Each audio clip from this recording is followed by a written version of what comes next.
ये वीडियो कुछ व्यूअर्स के लिए डिस्टर्बिंग हो सकती है। अगर आप सेंसिटिव हैं तो वीडियो को यहीं स्किप कर सकते हैं। Hot car, dead child, accident और murder, the end of Cooper Harris. माँ बाप का अपने बच्चों, खासकर जो बहुत छोटे हों, को लेकर सतर्क रहना एक आम बात है। वो उनकी हर छोटी से छोटी ज़रूरत और डिस्कम्फर्ट का ध्यान रखते हैं। उनका बच्चा ठीक से खा पी रहा है या नहीं, ठीक से सो रहा है या नहीं, उसे ठंड या गर्मी तो नहीं लग रही, ये वो सांस ठीक से ले भी रहा है या नहीं। कोई कितना भी व्यस्त क्यों ना हो, अगर उसकी ज़िंदगी में एक बच्चे की प्रेजेंस है तो उसकी आधे से ज़्यादा दिनचर्या उसी बच्चे के इर्द गिर्द घूमती है। ऐसे में बच्चे से रिलेटेड एक तो एक्टिविटी मिस हो जाए तो संभव हो सकता है, पर यह बेयरली इम्पॉसिबल है कि पेरेंट्स अपने बच्चों की एग्जिस्टेंस ही भूल जाएं। अमेरिका में स्थित जॉर्जिया के मैरियटा में रहने वाले 44 वर्षीय जस्टिन रोस हैरिस, जो अपने 22 महीने के बेटे कूपर हैरिस के साथ रहते थे, ये इन्हीं में से एक थे। जस्टिन रोस हैरिस का जन्म 27 नवंबर 1980 को अमेरिका के अल्बामा में हुआ था। अपनी उच्च शिक्षा यूनिवर्सिटी ऑफ अल्बामा से पूरी करके उन्होंने 2009 तक बतौर पुलिस डिस्पैचर टस्कालूसा में काम किया था। 2006 में उसने लियाना टेलर से शादी की थी, जिससे उसे कूपर हैरिस हुआ था। जस्टिन और लियाना का 2016 में डाइवोर्स हो गया था, जिसके फलस्वरूप कूपर की कस्टडी जस्टिन को मिली थी। जस्टिन के पास कॉमर्स और बिजनेस एडमिनिस्ट्रेशन में बैचलर्स की डिग्री थी। 2012 में वो जॉर्जिया मूव हो गया और होम डिपो में बतौर वेब डेवलपर काम करने लगा। अब तक दुनिया की नज़र में सब कुछ ठीक चल रहा था। जस्टिन एक अच्छा पिता और वर्कर था। तब दिन आता है 18 जून 2014 का। उस सुबह जस्टिन लगभग 8 बजे अपने काम के लिए निकलता है। प्लान ये था कि वो रास्ते में अपने बेटे कूपर के साथ चिका-फिले रेस्टोरेंट में ब्रेकफास्ट करेगा और फिर उसे उसके डे केयर पर छोड़कर अपने काम पर निकल जाएगा। जस्टिन का ऑफिस क्यूम्बरलैंड पार्कवे पर था, जो रेस्टोरेंट से 1 मील दूर था। अब प्लान के अकॉर्डिंग ही जस्टिन और कूपर चिका-फिले रेस्टोरेंट में ब्रेकफास्ट करते हैं। जस्टिन कूपर को अपनी एसयूवी की रेयर फेसिंग कार सीट पर बिठाकर चल पड़ता है। अब जस्टिन 9:25 पर होम डिपो में अपने ऑफिस में एंटर करता है। पूरा दिन सामान्य रूप से चलता है। 12:30 के आसपास जस्टिन अपने 2 वर्कर फ्रेंड्स के साथ पास ही के प्यूबिक्स में लंच करने जाता है। लंच करने के बाद वो पास ही के एक होम डिपो में से लाइट बल्ब्स खरीदते हैं। बल्ब्स खरीदने के बाद उसके दोस्त उसको दोबारा उसके काम पर ड्रॉप कर देते हैं। अब जस्टिन बल्ब्स को अपनी कार में रखने जाता है, जो कि पार्किंग लॉट में खड़ी थी। शाम 4:15 पर तकरीबन 7 घंटे बाद जस्टिन दोबारा अपनी एसयूवी में सवार होकर एएमसी मूवी थिएटर की तरफ चल पड़ता है। दरअसल ऑफिस के बाद उसने अपने फ्रेंड्स के साथ 22 जंप स्ट्रीट पर स्थित थिएटर में मूवी देखने का प्लान बनाया था। कुछ मिनट ड्राइव करने के बाद वो एक शॉपिंग सेंटर के पार्किंग लॉट में ब्रेक मारता है, क्योंकि उसे अपनी जिंदगी की सबसे भयानक भूल का अंदाजा हो गया था और जो उसे अब पूरी जिंदगी हॉन्ट करने वाली थी।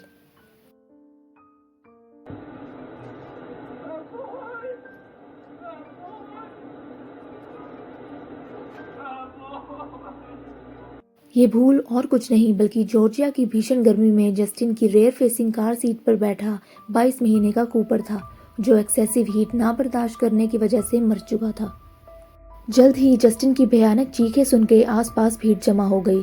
जस्टिन ने हड़बड़ी और शौक की हालत में कूपर को सीपीआर देने की कोशिश की, जो कि पास खड़ी भीड़ को बहुत ही क्लमजी लगी। तभी भीड़ में से एक आदमी जस्टिन को हटाता है और खुद सीपीआर देने की कोशिश करता है। तब तक लोगों ने 911 को फोन कर दिया था। कुछ ही मिनटों में पुलिस और मेडिक वहां पर पहुंच गई थी, पर दुर्भाग्य से कूपर मर चुका था और अब इन सब का कोई फायदा नहीं था। जॉर्जिया में उस दिन का औसत तापमान 33 डिग्री सेल्सियस से 40 डिग्री सेल्सियस था। मेडिकल प्रोफेशनल्स का दावा है कि कूपर दोपहर 12 या 12:30 के अराउंड यानी कार में 2-2.5 घंटे रहने के बाद दम तोड़ चुका था। अब सवाल ये था कि क्या कोई ऐसे अपने बच्चे को कार में भूल सकता है, और एक पल के लिए मान भी लेते हैं कि उसकी मेमोरी से निकल गया होगा, पर जब उसने कार में बल्ब रखे और इतनी दूर ड्राइव करता रहा, क्या तब भी उसने कूपर को नहीं देखा? बहुत ही स्ट्रेंज और शॉकिंग था ये, पर इम्पॉसिबल नहीं। आंकड़े बताते हैं कि वर्ष 1998 से लेकर अब तक अमेरिका में लगभग 702 बच्चों की हॉट कार में अकेला छोड़ देने से मौत हो चुकी है। एक साल में लगभग ऐसे 29 मामले सामने आते हैं और 2017 में तो इन मामलों में 21% की बढ़ोतरी दर्ज की गई है। एक बच्चे की बॉडी का औसत तापमान एक पूर्ण वयस्क से कहीं ज्यादा होता है, इसलिए उसकी बॉडी 4 गुना ज्यादा तेजी से गर्म होती है और कार का टेम्परेचर भी गर्मियों में सिर्फ 10 मिनट में ही 19 डिग्री तक जा सकता है।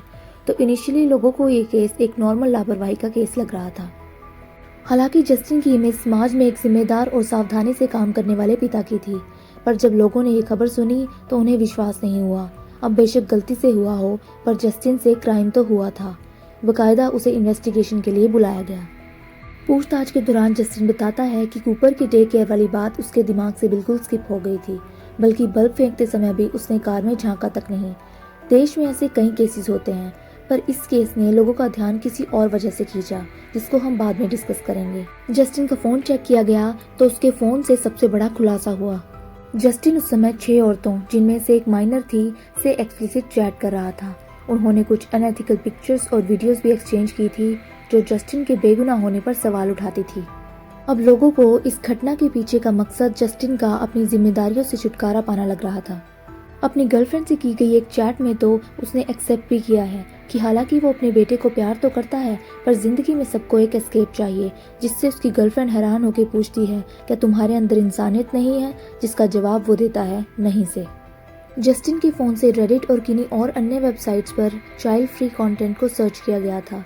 एक रेडिट वीडियो तो ऐसी भी थी जिसमें यह दिखाया गया था कि अगर किसी जानवर को कार में छोड़ दिया जाए तो वह कब तक जिंदा रह सकता है। और दुर्भाग्य से जब कूपर कार में मर रहा था, तब भी जस्टिन अपनी एक गर्लफ्रेंड के साथ फोन पर ऐसे ही चैट कर रहा था। इन सब चीजों को मद्देनजर रखते हुए जस्टिन पर कुछ सीरियस चार्जेस लगाए गए और उन्हें हिरासत में लिया गया।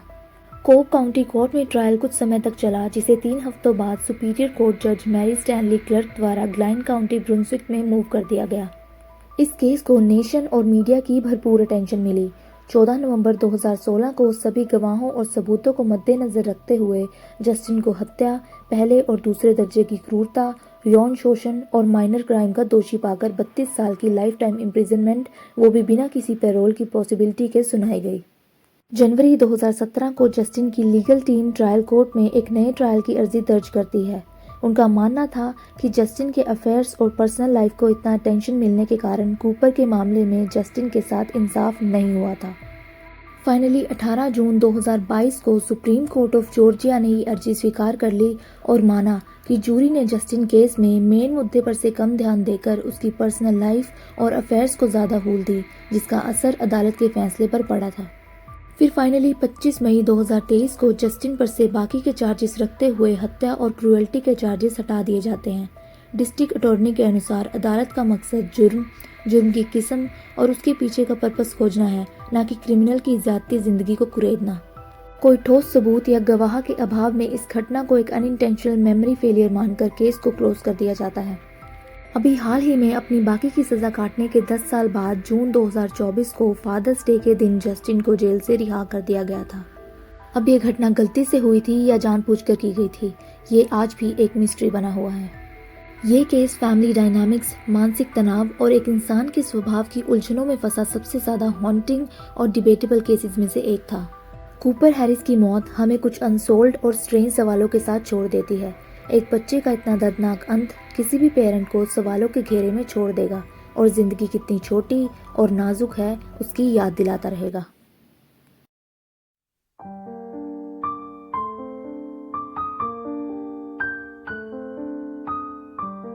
आज के लिए बस इतना ही दोस्तों। उम्मीद करती हूँ कि आपको वीडियो पसंद आई होगी। फिर मिलते हैं किसी ऐसी ही ट्रू क्राइम स्टोरी के साथ। तब तक के लिए चैनल को लाइक करें, सब्सक्राइब करें और कमेंट करना बिल्कुल ना भूलें, क्योंकि आपका सपोर्ट ज़रूरी है।